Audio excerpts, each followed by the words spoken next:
Growing up, I had 3 siblings. My brother was smart, my sister was musical, and my other sister was artsy. But I didn't have a hobby of my own. I didn't like going to school, and I wasn't good at art, music, or studying. When I was little, my grandma used to tell me about my cousin in Israel who went into the army on shore and came out straight. When it was time to graduate high school, I thought to myself, I just did 16 years of schooling. No way was I going back for another 4 years. But then I remembered the conversation I had with my grandma, and I had an idea. I decided to join the Israeli army. There I met tons of people from all around the world and lived with a group of people from America, Canada, France, and South Africa. At first, it was really hard for me to get the job I wanted in the army, but then I learned that if I want something, I had to fight for it. Later, I realized it was hard for me to make friends. The language barrier made it hard for me to get to know them and for them to get to know me. But after a couple months, I was finally able to talk to them and make really good friends. The whole experience was hard, but I was able to meet amazing people and learn so much.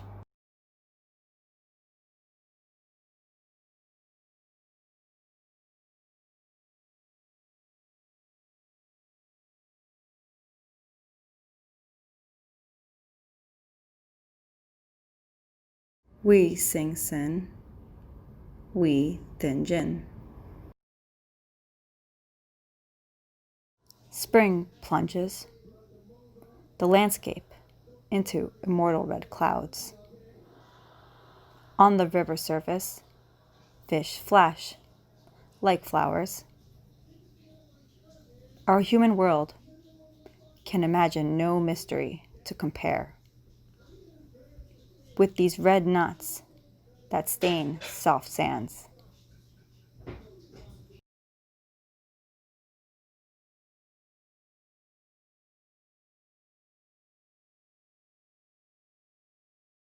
There are about 6,500 spoken languages around the world, and roughly about 800 of them are spoken in New York City alone. However, only 1 in 5 Americans study a language before college, and only 7.5% take a foreign language in college. This is alarming since over 75% of people do not speak English, but still most Americans do not feel the need to study a second language. Some people believe adults cannot learn a second language, and others believe it causes speech impediments in children.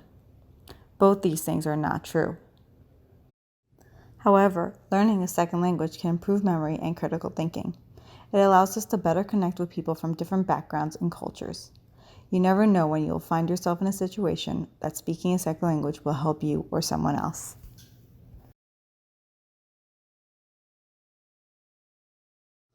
The daffodil of the forest.